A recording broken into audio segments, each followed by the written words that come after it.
নাটক করতে এসেছেন এখানে, নাটক করতে আপনাদের দ্বারা না সব সম্ভব, বিশ্বাস করুন।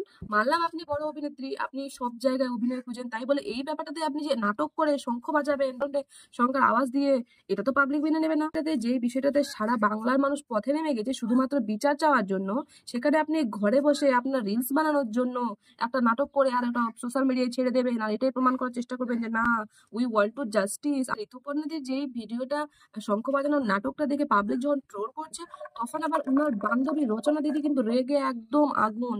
উনি আবার পাবলিকের উদ্দেশ্যে বলেছেন, আপনারা প্রতিবাদ না চেয়ে এগুলো নিয়ে সমালোচনা করছেন, কে কান্না করলো, কে শঙ্খ বাজালো, কে কুমিরের কান্না কাঁদলো, সেগুলো নিয়ে সমালোচনা না করে আপনারা প্রতিবাদ চান, আর এগুলো আপনাদের শোভা পায় না। সেগুলো আমাদের শোভা পাবে কেন? ওগুলো তো আপনাদেরকে শোভা পাবে, আপনারা বড় অভিনেত্রী না, একটা সিরিয়াস মেটারেও আপনারা নাটক করছেন, ওগুলো সিরিয়াসলি আপনাদেরকে শোভা পায়। এবার আপনারা নাটক করবেন, শঙ্খ বাজাবেন, ব্যাকগ্রাউন্ড মিউজিক দিয়ে পাবলিককে বোঝানোর চেষ্টা করবেন যে না, আমরা খুবই দুঃখিত, আমরা বিচার চাই, সেটা নিয়ে আপনারা করবেন, আর পাবলিক সেটা নিয়ে কথা বললেই দোষ। মানে আমরা বিচার চাই, আপনি যদি এমনি মুখে বলতেন, সিরিয়াসলি ভাবে পাবলিক নিত।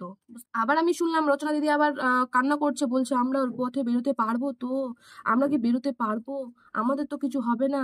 না দিদি, আপনাদের কিছু হবে না, কারণ আপনাদেরকে কোলে করে তুলে নিয়ে যাওয়ার জন্য তো দিদি আছে, আরেক দিদি তো আছে। আপনারা তো 10-10টা করে বডিগার্ড নিয়ে ঘোরেন, আপনাদেরকে কি করবে? আপনাদের ক্ষতি হবে না, ক্ষতি তো হবে আমাদের মতো সাধারণ মানুষের, বুঝতে পারলেন? তাই আপনারা প্লিজ দয়া করে নাটক করবেন না, কারণ আপনারা যদি নাটক করতে আসেন, তাহলে সেই নাটকের সেই নাটকের সত্যতাটা কিভাবে যাচাই করে বের করতে হয়, সেটার জন্য আমরা আছি, আর সেটুকু তো আমাদেরকে নিশ্চয়ই শোভা পায়, তাই না? বিশ্বাস করুন, এতদিন ঋতুপর্ণার মানে মুভিগুলো নিয়ে যতটা না আলোচনা সমালোচনা হয়েছে, ঋতুপর্ণার শঙ্খ বাজানো নিয়ে তার থেকে ডবল ডবল ডবল সমালোচনা হয়েছে। বলতে কি, উনাকে বানাতে হতো রিলস, উনাকে বানাতে হতো একটা ছোট্ট শর্টস ভিডিও, সেটার জন্য উনি মানে এই নাটকটা করেছেন। কাউকে একদম বলেছে, দেখ আমি কিন্তু শঙ্খ বাজাবো, তুই পিছনে কিন্তু ব্যাকগ্রাউন্ডে কিন্তু তুই শঙ্খ বাজাবি। আর হ্যাঁ, আমি যখন শঙ্খ বাজাবো, আমি যখন নাটক করবো জল আম চুষার মতো শঙ্খ বাজাবো, তখন কিন্তু তুই পিছন থেকে কিন্তু তুই শঙ্খটা বাজাবি। শোনেন দিদি, আমি একজন মুসলিম, কিন্তু আমি এইটুকু জানি, এইটুকু সেন্স আমার আছে যে যখন শঙ্খ বাজানো হয়, তখন মানুষের যে এক্সপিরিয়েন্স, সেটা থেকে বোঝা যায় মানুষ শঙ্খ বাজাচ্ছে, মানে গালটা একটু ফলে, মানে আমরা বেলুন ফোলার যেরকম টাইপের গালটা একটু ফলে না, ওরকম টাইপের গালটা একটু ফলবে, একটু প্রেশার দিয়ে শঙ্খটা বাজাতে হয়, এইটুকু আমি জানি। তো আপনি এত বড় একজন অভিনেত্রী, এইটুকু আপনার সেন্স নেই? এটুকু আপনার মাথায় ঢোকেনি যে কমসে কম নাটকটা তো ভালো করে করতেন, যেন পাবলিক ধরতে না পায়? আপনি নাটকটা ভালো মতো করতে পারলেন না, তাহলে তো পাবলিক বুঝে ফেলবেই, তাহলে তো পাবলিক বলবেই। আবার আমরা কিছু বললে আপনারা বলেন যে আমরা সমালোচনা করছি।